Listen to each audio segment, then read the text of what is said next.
os anos, os milhares de anos, existiram alguns grandes impérios que marcaram a terra. Um deles foi o Império Egípcio, um império extremamente poderoso. Só para você ter uma noção, quando Israel esteve no Egito, o Egito estava praticamente quebrado. Antes disso, um império poderoso. O segundo grande império que marcou a terra foi o Império Assírio, não sírio, mas o Império Assírio.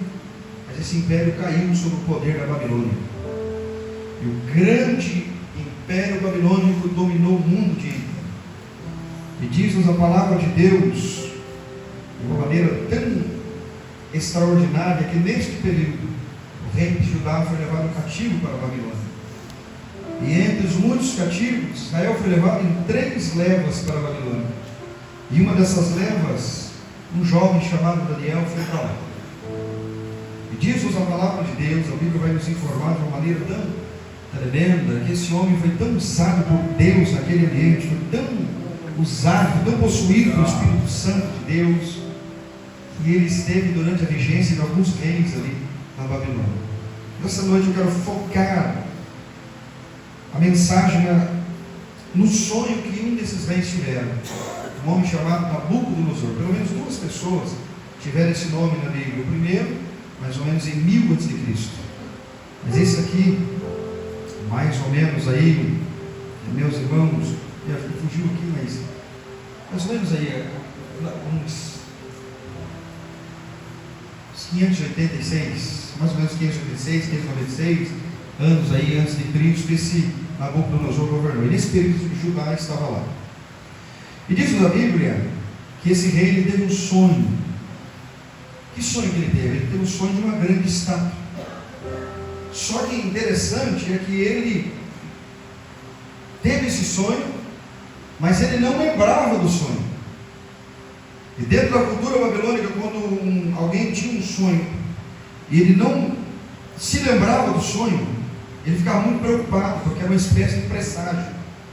E então ele convocou todos os magos, todos os astrólogos para vir até ele, para revelar esse sonho, para revelar o sonho e a interpretação do sonho.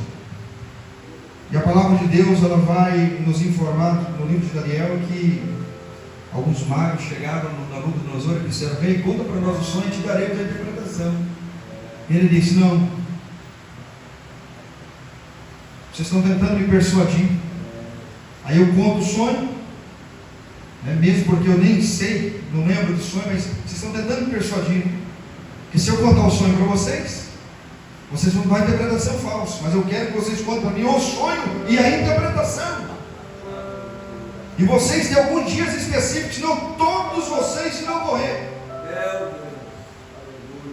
E entrou um desespero no coração daqueles magos, daqueles videntes, daqueles homens da Babilônia. E Daniel fez a seguinte pergunta. Daniel disse: por que vocês estão tão preocupados? O que está acontecendo? É que o rei tem um sonho, e se não dermos a interpretação, todos nós iremos morrer. A situação complicou.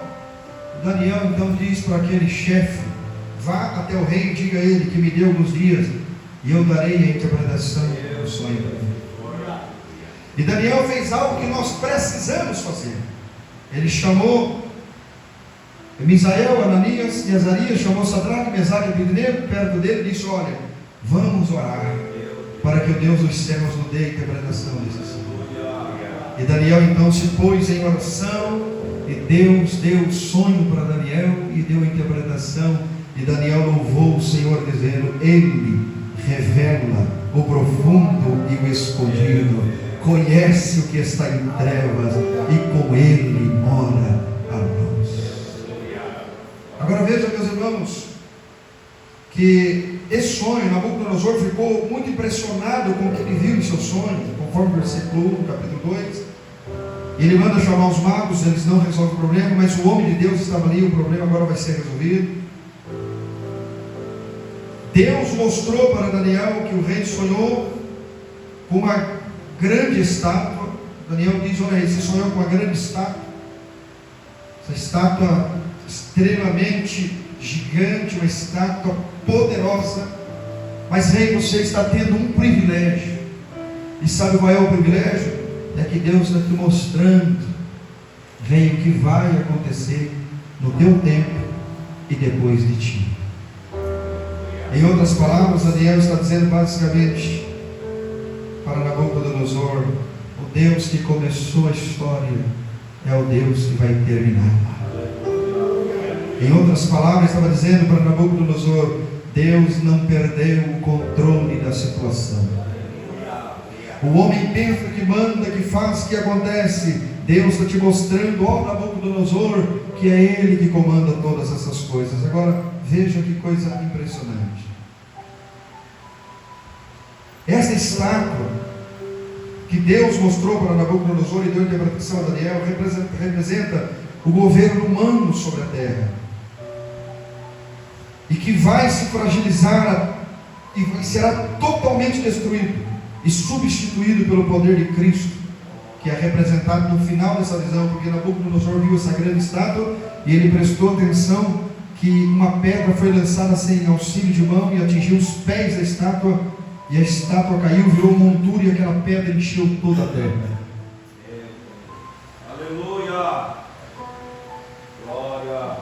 A cabeça da estátua era de ouro, e Daniel agora começa a dar interpretação para o rei, dizendo: rei, a cabeça de ouro representa o teu rei, a Babilônia, que reinou em 606 até 539 a.C., conforme Daniel capítulo 2, versículo 36 e 38. O ouro ali, aquela cabeça de ouro, o ouro estava representando a riqueza, e a cabeça representava também o conhecimento que Nabucodonosor possuía. Se você estudar um pouquinho sobre a Babilônia, você vai ficar estupefatizado com a grandeza daquele reino. Veja os versículos 36, 37, 38, olha o que Daniel diz para o rei: foi este o sonho, e nós interpretaremos para ti, ó rei. Tu, ó rei, é rei de reis. O Deus dos céus concedeu-te domínio, poder, força e glória, e nas tuas mãos Ele pôs a humanidade, os animais selvagens e as aves dos céus. Mas na visão que tu tiveste, ó rei, você também observou que o peito e braços dessa estátua era de prata.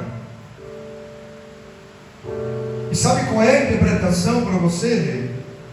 Veja, meus irmãos, que o peito e braços de prata estava representando o Império Medo-Persa, que governou em 539 a 331 a.C., conforme Daniel capítulo 2, versículo 39. O grande rei Dario unificou este império com duas partes, que eram a Média, ou a Mesopotâmia, e a Pérsia, representado pelos dois braços, que também são símbolos da força deste povo. O peito mostra sensibilidade para com o povo de Deus, quando durante este império foi permitida a reconstrução de Jerusalém, conforme Neemias capítulo 1, versículo 2. Veja o versículo 39 de Daniel 2. E depois de ti, Daniel ainda falando para Nabucodonosor, depois de ti se levantará outro rei, inferior ao teu, e um terceiro rei de bronze, o qual dominará sobre toda a terra. E o verbo Neemias 1:2 diz que veio Hanani, um dos meus irmãos, e ele e alguns de Judá, e perguntaram pelos judeus que escaparam e os que restaram no cativeiro. Quem entende um pouquinho de teologia sabe que nesse período é permitido que parte dos judeus retorne para Judá. Aqui é Deus mostrando para nós que Ele tem o controle, Ele tem as rédeas da humanidade em suas mãos. Ele diz: mas rei, você também viu que a cintura da estátua e a coxa eram de bronze. Aqui estava representando o Império Grego, que governou de 331 até 168 a.C. Alexandre o Grande foi o maior imperador grego, marcando o auge desse domínio. A cintura dessa estátua representava a promiscuidade dos gregos, e o bronze e as suas armas poderosas feitas deste metal. Só para você ter uma ideia, o exército grego, sob o comando de Alexandre o Grande, eles marchavam contra seus inimigos com armaduras de bronze, machados de bronze, espada de bronze. Eles marchavam contra seus inimigos com cavalos, com detalhes de bronze. E quando aquele exército marchava, as pessoas tremiam na base. Eles eram extremamente carrascos e promíscuos ao mesmo tempo. E Daniel estava dizendo: olha rei, esse império também se levantará sobre a terra. Mas bem, você também observou as pernas de ferro. Observe, meus irmãos, que a perna ali da altura da cintura até o pé, esse membro, ele é maior que os braços, é maior do que o corpo. O que Deus estava mostrando era basicamente o seguinte: o Império de Roma foi o que mais tempo governou nesse período. Que eles governaram de 168, eles destruíram o Império Grego e governaram de 168 até 476 depois de Cristo. O ferro aqui representa a dureza deste império, e as duas pernas simbolizam a divisão do Império Romano em duas partes. Então, a parte oriental e ocidental. Os pés de ferro misturados com barro simbolizavam as nações modernas do ano 476 d.C. até os dias de hoje. Países tentam se misturar, mas não conseguem. Como ferro e barro não se misturam, eles também não conseguem se misturar. O que Deus mostrou para Nabucodonosor foi que ele, dentro da sua vontade permissiva, está no controle de todas as coisas. Olhe para mim, se você crê no que eu vou dizer esta noite. O futuro desta terra não está no poder da esquerda, não está no poder da direita, não está no poder democrático, não está no poder monárquico e nem no poder imperialista. O futuro dessa terra está nas mãos sacrossantas de nosso Senhor e Salvador Jesus Cristo. Não, você não entendeu, você não deu glória, você não entendeu. Eu estou dizendo para você que haverá um dia em que Jesus vai governar de mar a mar, de par a par, de norte a sul, de leste a oeste, e toda a terra se dobrará diante da glória de Jesus Cristo. Quem pode dar um brado de glória a Deus pelo que você está vendo esta noite? Agora veja, meus irmãos, quando os bárbaros derrotaram o Império Romano, Roma foi dividida em 10 estados. A exata quantidade dos dedos dos pés da estátua que Nabucodonosor viu, ferro misturado com barro. O que aconteceu aí nesse período? Surgiram os francos que formaram a França, os anglo-saxões que veio a ser a Inglaterra e consequentemente os Estados Unidos, os germanos que se formaram a Alemanha, os suevos que mais tarde se tornaria Portugal, os visigodos que formaram a Suíça, os lombardos que são o norte da Itália, os vândalos, os hérodos, os estrogos que mais tarde, conforme a profecia de Daniel, foram totalmente destruídos. Daniel disse que os reinos tentariam formar alianças através de casamentos, mas assim como o barro não se une com o ferro, essas alianças seriam inúteis, e foi exatamente o que aconteceu na Europa durante esse império. Para se ter uma ideia, na Primeira Guerra Mundial, quase todos os reis eram parentes, sobrinhos, tios e avós, e brigavam entre si. E caíram os reinos. A monarquia deu lugar à república. Algo assustador é que a profecia de Daniel se encaixa perfeitamente aos dias de hoje, pois nunca mais houve um império universal. Alguns líderes do passado até tentaram, como Napoleão Bonaparte, Adolfo Hitler, tentaram unir politicamente as nações, mas foi em vão. Porque a profecia, a interpretação da profecia que Deus usou Daniel para dar para Nabucodonosor, ela é precisa. O que Deus estava mostrando para Nabucodonosor é o seguinte: a Babilônia é grande, mas vai cair. Os meios persas serão poderosos, mas irão cair. Os gregos serão poderosos, mas vão cair. Roma será poderosa, mas vai cair. Muitos tentarão se unir nos últimos dias, mas vai cair, porque está chegando uma pedra chamada Jesus Cristo, que vai governar sobre toda a terra. E quem pode dar um brado de glória a Deus pelo que você está ouvindo esta noite? O que seriam os dedos de ferro e barro? 10 nações que dominaram o mundo de então. Ferro representa a dureza, barro representa a fragilidade. Ao longo da história houve tentativas para governar o mundo de maneira política e econômica. Ninguém poderia ultrapassar um período de tempo. Como ferro e argila, por um lado tem força, mas são frágeis.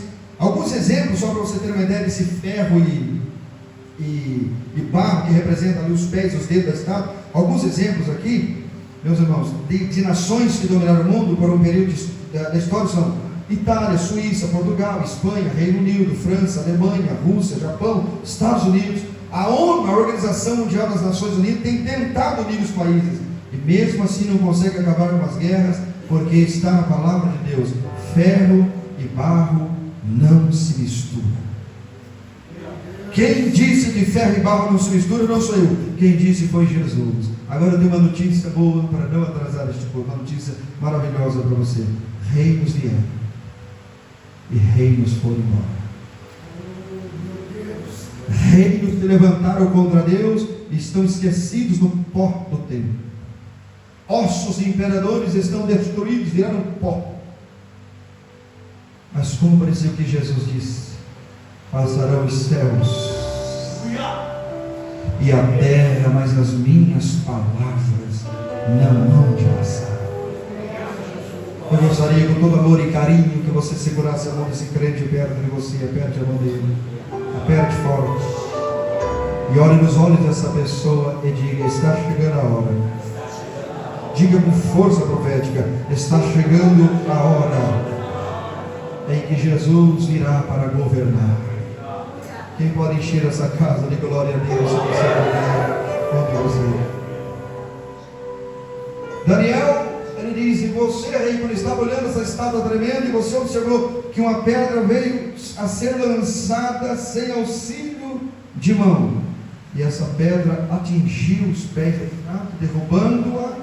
Ela virou um monturo, e essa pedra encheu toda a terra. Quem é essa pedra? Você poderia dizer o nome dele aqui esta noite? Jesus é essa pedra. Glória a Deus. Nós, a igreja, nós estamos em contagem regressiva para o retorno de Jesus. Estamos pregando as últimas mensagens.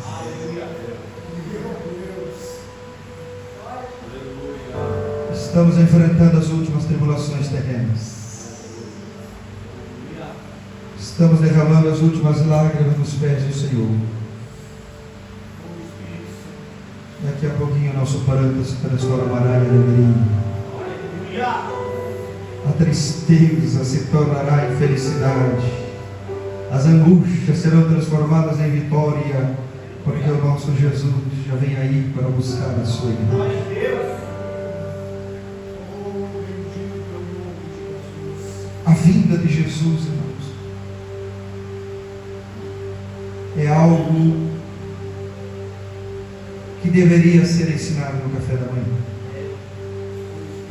Deveria ser falado no jantar, deveria ser comentado, pelo menos de cada 10 pregações, 9 e meia deveria ser falado sobre a volta de Jesus.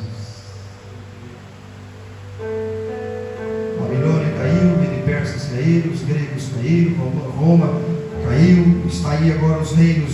Estamos nos pés da estátua, onde nós estamos ali nos pés da estátua. Ferro e barro que não se mistura, é a monarquia tentando se misturar com democracia com imperialismo com ditadores, não se mistura, é uma coisa terrível. Nação unida, as Nações Unidas tentando unir as pessoas, a religião pregando ecumenismo religioso, vamos unir as religiões, vamos unir a política, vamos unir isso, vamos unir aquilo. Eles não conseguem, não há possibilidade. Só tem um homem que quase vai conseguir fazer isso, é o Anticristo, mas ele será destruído também pelo Senhor Jesus Cristo.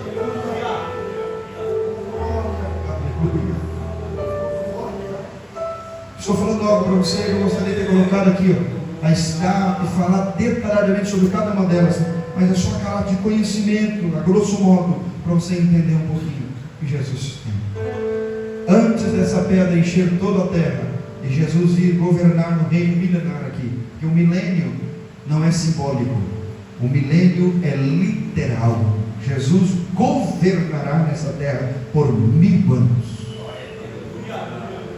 Mas antes do estabelecimento do milênio,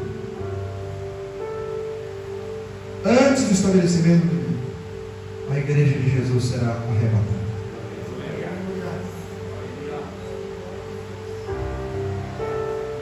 Eu ouço o barulho da volta de Jesus. Os crentes mais espirituais estão sentindo que a a coisa não está normal. Chuva no deserto da Arábia, terremoto no Brasil, quem diria?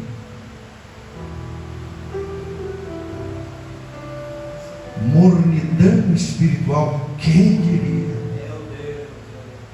Igrejas para todo gosto, quem diria? Tragédia no Rio Grande do Sul, centenas de pessoas mortas, quem diria? Olha a data do ano que nós estamos, no calor de 29, 30 graus, as pessoas não estão percebendo. O homem sem Deus está em colapso, desespero, correndo de um lado para o outro. O frio está se esfriando cada vez mais, o quente está ficando cada vez mais quente. O justo cada vez mais praticando justiça, e o injusto cada vez mais injusto. O limpo cada vez mais limpo, e o sujo cada vez mais sujo. Degradação moral no meio religioso, degradação moral na política, desespero de mães e pais, corrupção está entrelaçada do micro até desde a micro-organização até a macro-organização, está corrompido pela corrupção. Há um desespero que está marcando a terra, barro e ferro tentando se misturar e não consegue.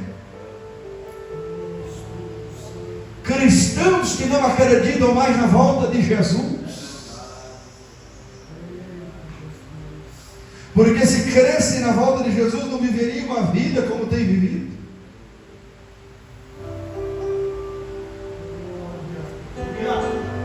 Escândalos todos os dias marcando as páginas de jornais envolvendo a igreja de Jesus.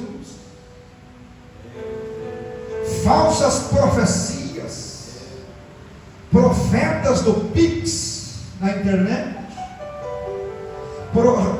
profetas que revelam, meus irmãos, estão agora entregando profecias.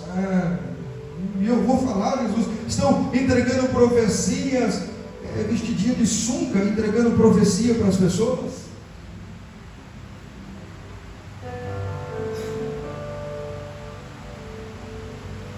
Um desrespeito desenfreado com as coisas de Deus, uma falta de temor que está pairando sobre a terra. Barro e ferro tentando se misturar e não tem jeito. Desespero. Um dia perguntaram para Paulo: o anticristo vem? Vai conseguir governar enquanto a igreja estiver aqui? Paulo diz: de verdade eu vos digo que isso não vai acontecer sem que primeiro venha a apostasia. Por muitos anos eu preguei que a apostasia ali significava a frieza espiritual. Mas eu fui pesquisar um pouquinho mais profundo no grego koinei e descobri que nos dias de Paulo a palavra apostasia significava exatamente saída. Sabe o que Paulo estava dizendo? O anticristo não se manifesta sem que primeiro haja apostasia, sem que primeiro haja saída da igreja daqui. Quem está segurando a ação do anticristo ainda é a igreja de Jesus. Porque no meio de toda essa população corrompida, ainda existe um povo que está buscando verdadeiramente a presença gloriosa de Deus. Essa mensagem não é para dar glória a Deus, não é para dar golpe, não. Essa mensagem é para você produzir reflexão na sua mente e você entender que você pode sair dessa porta ali, e Jesus arrebatar a igreja. Você pode estar sentado aqui e Jesus arrebatar a igreja. Você pode estar dormindo na sua casa e Jesus arrebatar a igreja. Agora eu lhe faço uma pergunta: o que será o amanhã sem a igreja aqui? Se com a igreja aqui já está dessa forma, imagine quando a igreja for tirada. Eu me lembro quando Deus disse para João: subi cá. João, ele diz: e vi uma porta aberta no céu, e uma voz: sobe aqui. e eu te mostrarei coisas que depois destas hão de acontecer. E João subiu ao céu, capítulo 4 de Apocalipse, capítulo 5, ele vê milhares e milhões de todas as tribos, línguas e nações que estão de pé diante do Filho do Homem. Ele diz: eu vi um trono de glória. Capítulo 6 começa a abertura dos selos. Aí você, do capítulo 6, capítulo 7, capítulo 8, capítulo 9, capítulo 10, capítulo 11, capítulo 12, capítulo 13, capítulo 14, capítulo 15, capítulo 16, capítulo 17, capítulo 18, você não encontra a igreja. Você encontra a igreja no capítulo 1, capítulo 2, capítulo 3, até o versículo 22. Capítulo 4, João vai ao céu. Capítulo 5, ele vê a multidão. Capítulo 6, 7, 8, 9, 10, 11, 12, 13, 14, 15, 16, 17, 18. Ele não vê a igreja. Mas no capítulo 19, ele diz assim: eu vi então o Senhor Jesus descendo. Aleluia. Ele não estava descendo sozinho, não. Ele vem descendo e vem com ele a sua igreja glorificada. É a pedra que vai expulsar todos os reinos do mundo, e Jesus governará sobre esta terra. Quem pode dar um brado de glória a Deus pelo que você está ouvindo esta noite aqui dentro?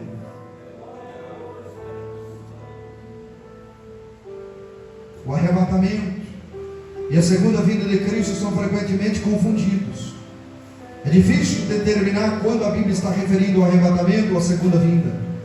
No entanto, ao estudar as profecias bíblicas no fim dos tempos, é muito importante poder diferenciar esses dois. Arrebatamento é quando Jesus Cristo retorna para remover a igreja e todos os seus seguidores da terra. O arrebatamento é descrito em 1 Tessalonicenses capítulo 4, versículo 13 ao 18. Em 1 Coríntios capítulo 15, versículo 50 ao versículo 54. Os crentes que já morreram serão ressuscitados juntamente com os crentes que ainda estiverem vivos nesse período, vão se encontrar com o Senhor Jesus nos ares. E isso acontecerá em um momento, em um piscar de olhos. A segunda vinda é quando Jesus retornará para derrotar o anticristo, destruir o mal, estabelecer o seu reino milenar. E esta é a segunda vinda de Cristo descrita em Apocalipse capítulo 19, versículos 11 ao 16. Na primeira vinda, quando Jesus vier para a igreja, haverá segredo. Agora, quando ele vier para governar nessa terra, todo olho verá e toda língua confessará que Jesus é o Senhor. Qual é a diferença então? No arrebatamento, os crentes vão se encontrar com o Senhor nos ares. 1 Tessalonicenses 4,17. Na segunda vinda, no aparecimento, os crentes vão retornar com o Senhor à terra, conforme Apocalipse capítulo 19, versículo 14.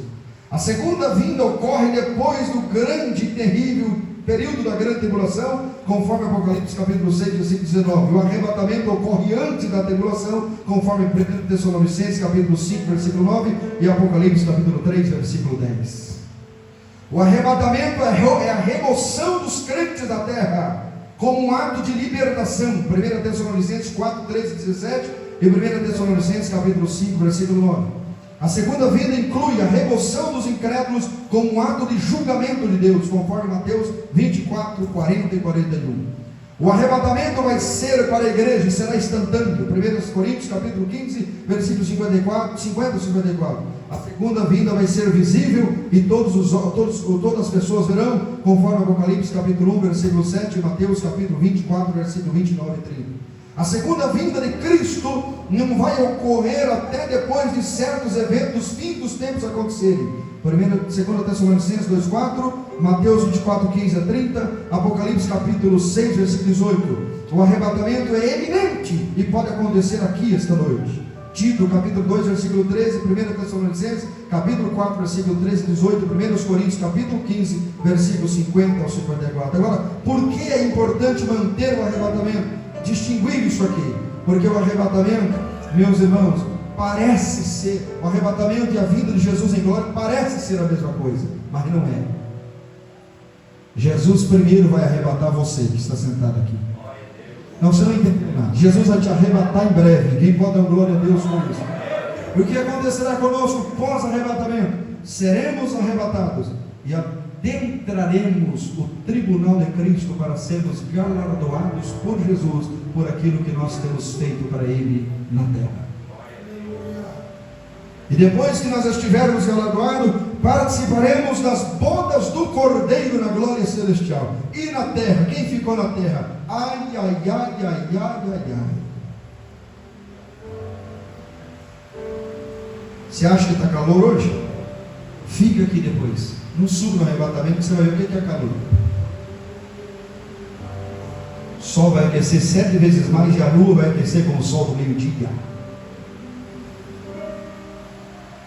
Com o aquecimento terrível do sol, será destruída praticamente a camada de ozônio, os raios ultravioletas tomarão conta da terra e haverá uma pandemia de câncer de pele jamais visto e jamais concebido pela mente humana. João chegou a dizer, e eu vi como um grande meteoro que caiu no mar de vidro, porque ele não sabia, não conseguia falar Antártida, né? E liberou naquela região nuvens de demônios como nunca houve. E esses demônios irão para atormentar os seres humanos por 5 meses e 16 dias, e os seres humanos terão a mesma dor de uma picada de escorpião venenoso, mas não morrerão, porque a morte fugirá deles. Haverá um momento em que eles farão as suas casas subterrâneas, e a Bíblia diz no livro do profeta Isaías, e quando eles fizerem as casas subterrâneas, eu enviarei o verme, e o verme vos morderá, e eles terão que sair, até que a ira de Deus passe sobre eles. Há umas pessoas que estão dizendo, Deus esqueceu-se da terra, Deus não se lembra mais de nada, Deus abandonou esse povo aqui, abandonou nada, a pedra que vai encher toda a terra já vem aí. Quem está entendendo isso aqui, dá um grado de glória a Deus, se você puder. Você acha que ficará impune os milhares e milhões de abortos? Acha que ficará impune aquela sessão pornográfica do Rio de Janeiro, enquanto muitas pessoas estavam morrendo no Rio Grande do Sul?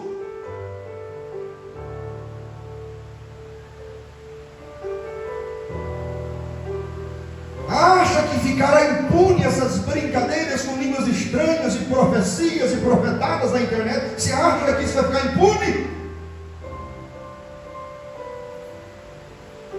Há um livro em que Deus está anotando todas essas coisas.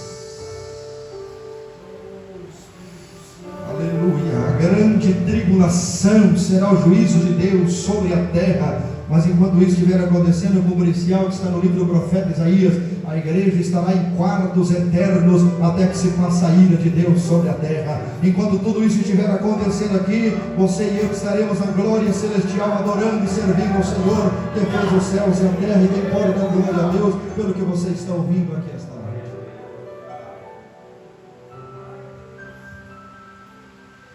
Ao descrever o período da tribulação, Apocalipse capítulo 6, versículo 19, em nenhum lugar menciona a igreja durante a tribulação. Também chamado tempo de angústia de Jacó, ou para Jacó, conforme Jeremias 37. Deus vai voltar a sua atenção principal a Israel nesse período, conforme Romanos capítulo 11, versículo 17 a 31. Tem gente dizendo que todo Israel será salvo nesse período, mas Romanos diz que só uma terça parte será salvo. De tão terrível que será a grande tribulação. A Bíblia chega a dizer para nós que todos os montes serão aplainados.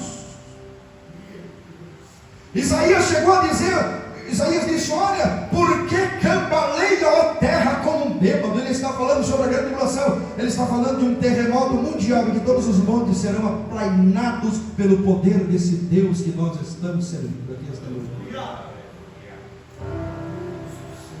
Não leve a sério a tua salvação. Leve a sério a volta de Jesus. Leve a sério o retorno de Jesus. Eu não estou aqui desmerecendo quem acredita que a igreja vai passar pela grande tribulação, ou quem acredita que vai até a metade da grande tribulação. Cada um tem sua livre interpretação, mas a mais aceitável é essa: a igreja não passa pela grande tribulação. E quando eu estou falando que a igreja não passa pela grande tribulação, eu não estou falando de qualquer igreja. Eu estou falando de um povo seu, especial, de boas obras, que se afasta do pecado, que busca a presença de Deus, que ora, que jejuma, que consagra, que busca ao Senhor Jesus, e que acima de tudo ama o próximo como Cristo quer que ele ame. Não é qualquer um que vai ser arrebatado. Pastor, mas Apocalipse 6 diz que tem um cavaleiro branco que sai vencendo e para vencer. Aquele é o anticristo, não é Jesus. Jesus não sai vencendo e para vencer. Jesus já venceu. Quem pode dar glória a Deus por isso? Qual é o cavaleiro branco então que Jesus está sobre ele? É lá em Apocalipse capítulo 19. E está escrito na sua coxa: Rei dos reis e Senhor dos senhores. Eu tenho uma notícia para você. Eu ouço o barulho da pedra chegando. Quem pode dar glória a Deus por isso esta noite? A igreja será arrebatada. A igreja arrebatada, grande tribulação. 7 anos após o arrebatamento da igreja, Jesus volta a igreja glorificada sobre a terra. Estabelece 12 tronos, chamado juízo das nações. Bode e ovelha são separados. Só depois da volta de Jesus com a igreja que vai ter o juízo das nações. Então não confunda tribunal de Cristo com juízo das nações, com juízo final. Tribunal de Cristo para a igreja. A igreja que vai para o tribunal de Cristo. E não vai para ser condenado, vai para receber galardão. Juízo das nações. Jesus vem sobre a terra, estabelece os tronos e vai julgar as nações. Quem foi contra Israel? Quem se levantou contra Israel na grande tribulação? Bode, separado. Quem são as ovelhas? Aqueles que passarão pela grande tribulação, mas não se unirão ao anticristo. São as ovelhas. Estes terão seus corpos readaptados para suportar a nossa presença glorificada aqui na terra. E para onde vão os bodes? Trevas. Junto com o anticristo, junto com Satanás, lançado. E Jesus então estabelece seu reino milenar sobre a terra. Cumpre-se então o que Daniel disse: e você viu uma pedra ser lançada sem auxílio de mão, e essa pedra encheu toda a terra. Eu tenho uma notícia boa. Você sabia que Jesus vai governar na terra? Só que nesse período, a capital do mundo não será Washington, a capital do mundo não será Brasília, a capital do mundo não será Amsterdã, a capital do mundo não vai ser na Suíça, nenhum país da Europa. Nesse período, a capital do mundo vai ser Israel. Você não entendeu, né? Chega na tua casa hoje, medita lá um pouquinho, veja que Israel está exatamente no meio da terra, bem no meio, estrategicamente colocado por Deus ali, porque a cidade santa vai descer sobre a Jerusalém terrena, vai pairar no ar. O que vai acontecer com o sol? Vai desaparecer. O que vai acontecer com a lua? Vai desaparecer. O que vai acontecer com as estrelas? Cairão do céu. Nada vai suportar a presença gloriosa de Jesus na cidade santa descendo. Você não entendeu nada. Você está dando glória a Deus, você não entendeu. Mas eu vou dizer algo para você aqui esta noite. Pastor, eu não acredito. Vai acontecer, você acreditando ou não. Jesus vai governar. Quem pode glorificar esse Deus aqui esta noite? Os muçulmanos entenderam que o Messias não pode entrar em cemitério. Construíram um cemitério bem na Porta de Ouro, lá em Israel. Fizeram um cemitério lá para que o Messias não passe. A cidade santa vem, Pai. Aí Jesus vem caminhando sobre o Monte das Oliveiras. E quando ele colocar o pé sobre o Monte das Oliveiras, o monte vai se fender de um lado para o outro, vai abrir uma vala de água cristalina e vai despejar no Mar Morto, e todas as águas do Mar Morto será purificada, e toda a terra se encherá do conhecimento do Senhor. Jesus vai caminhar, os cemitérios vão se abrir, e Jesus vai caminhar e vai dizer: agora eu vim reivindicar aquilo que eu prometi a Davi. Eu vou governar agora 100% nesta terra. Agora eu não vou governar só Israel, eu vou governar o mundo todo, e o meu governo não terá fim. O meu governo vai ser com vara de ferro. E Jesus inicia o reino milenar. Não tem tempo de falar sobre esse reino aqui, mas só os tópicos. Vai ser a restauração total da terra. O milênio será um período literal de 1000 anos, e este momento não é uma utopia, como alguns afirmam. Deus criou tudo perfeito e outorgou, deu ao homem autoridade e domínio para cuidar da terra e dos animais, mas o homem fracassou em cuidar de si mesmo e do seu habitat. A queda rompeu a comunhão direta do homem com Deus. Não só a humanidade, mas toda a natureza foi maculada pelo pecado, mas aguarda a redenção que se dará quando Cristo assumir para governar, conforme Romanos capítulo 20, versículo 23. haverá restauração na terra. A terra será governada por Jesus. Jerusalém será a capital do mundo. Aleluia. Jesus governará com esses crentes falhos que estão sentados aqui esta noite, olhando para mim. Você terá seu corpo readaptado e vai ajudar Jesus a governar sobre a terra.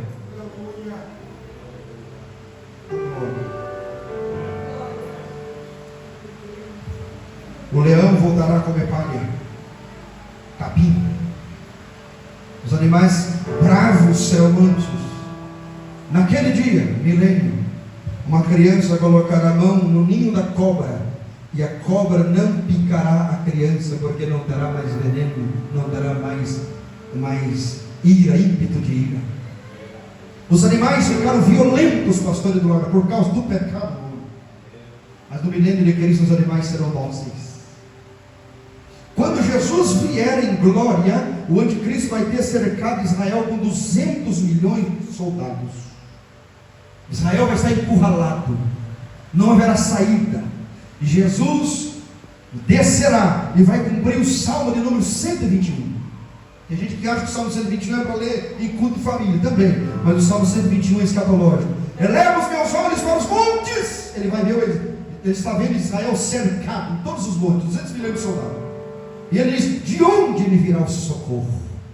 Aí ele mesmo responde: mas o meu socorro vem do Senhor, que fez os céus e a terra. Ele não vai deixar os seus pés vacilar, porque Jesus virá. E sabe como que Jesus vai acabar com essa guerra, pastor?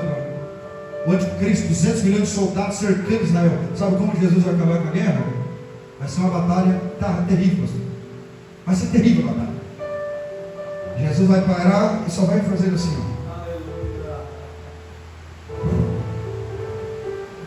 um sopro de Jesus, que vai ser na verdade uma palavra. Os judeus vão ficar 7 meses e 16 dias enterrando corpos no vale do Armagedon. Todos os armamentos de guerra, isso é Bíblia, todos os armamentos de guerra, todos, blindados, aviões, helicópteros, tudo que for usado nessa batalha vai ser destruído.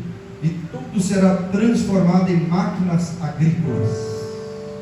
A terra vai ser agrícola. Um homem de 100 anos vai ser jovem nessa época, porque os homens terão a idade das árvores, conforme diz a Bíblia. Estreitou, né? Não sabia que tinha isso na Bíblia, pastor? Está na Bíblia. Mulheres darão a luz no milênio? Claro que sim, mas não vão ter dor.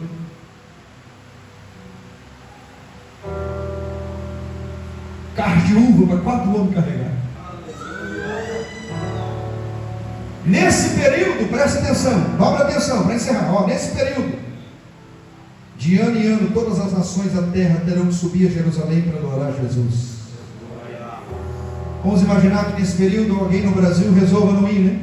Aí Deus diz assim: não vai ter chuva, não vai ter orvalho, e a semente não germina, porque Jesus vai governar com vara de ferro. Daniel disse: e você, rei, viu uma pedra que foi lançada, derrubou todos os reinos, e essa pedra encheu a terra. É o reino de Jesus. Olhe para mim, você vai dar glória a Deus só se quiser agora. Você sabia que você vai estar lá? Não me convenceu. Você sabia que você estará lá? Consegue imaginar a cena? Muita gente vai passar pela grande tribulação e não vai se unir ao anticristo e vai entrar para o milênio. Vai ter corpo, as células do corpo serão readaptadas. Você tem ideia como será o teu corpo? Eu creio que seremos como Adão antes do pecado. Como que era o corpo de Adão antes do pecado, pastor Eduardo? Glória, louvor, adoração, luz, perfeito. Adão era lindo, Eva era linda, pouco menor que Adão, mas linda. Não diferenciamos as mulheres, porque Deus fez assim. Nós teremos um corpo semelhante ao corpo ressurreto de Jesus. Todos os crentes que você conheceu fiel, que morreram, estarão vivos.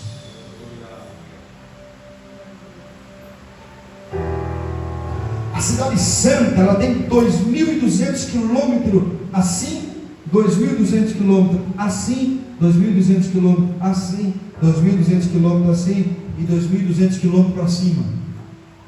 Ela é em forma de cubo e ela tem as suas ruas, tem aproximadamente 8 milhões de avenidas. E não tem sombra, não tem escuridão. Os que estão lá em cima, olham para baixo, vai ver quem está lá embaixo. Os de baixo olham para cima, vai ver quem está em cima. Não consegue imaginar a cena? Você brilhando igual uma estrela, resplandecendo naquele ouro límpido que existe lá. Uma árvore da vida bem no meio da cidade, rio de água cristalina saindo debaixo do umbral do trono de Deus, percorrendo toda esta cidade. E na entrada de cada casa tem um riozinho, e existe um chafariz na entrada de cada casa. Deus me deu o privilégio de vê-la por lá. Nesse momento a cidade santa está vazia. Onde estão os crentes que morreram? No paraíso. Se já é bom, imagine que será a cidade santa. Os teus vizinhos, presta atenção, os teus vizinhos serão os melhores. Os teus vizinhos não serão traficantes de drogas, não serão briguentos. Os teus vizinhos lá vai ser Isaías, vai ser Timóteo, vai ser Paulo, vai ser Daniel, vai ser o pastor Daniel que está pregando para vocês aqui também. São os vizinhos. A cidade, pastor, é bem nutrida de água, é bem nutrida de luz, é bem nutrida de saúde e é bem nutrida de esperança. E o que vai e qual é o ar, pastor, que corre nessa cidade? Qual é o ar que corre nessa cidade? O fôlego de Jesus. Jesus respira amor, e o amor dele vai passar pela tua respiração. Quem está entendendo que eu estou pregando essa coisa? E a terra, pastor, será governada por Jesus. Quem quiser saber mais, compre minha apostila ou participe do seminário que vai ter. Fique bem. Ô pastor, quando você convidar alguém a fazer um churrasco na tua casa, não é tudo não. É só um pedacinho e fala, ó, vai ter o próximo, né? Eu amo essas coisas. Nós vamos, enquanto os pastores vão lavar as mãos para ministrar a ceia, eu quero essa noite externar meus agradecimentos a todos os visitantes.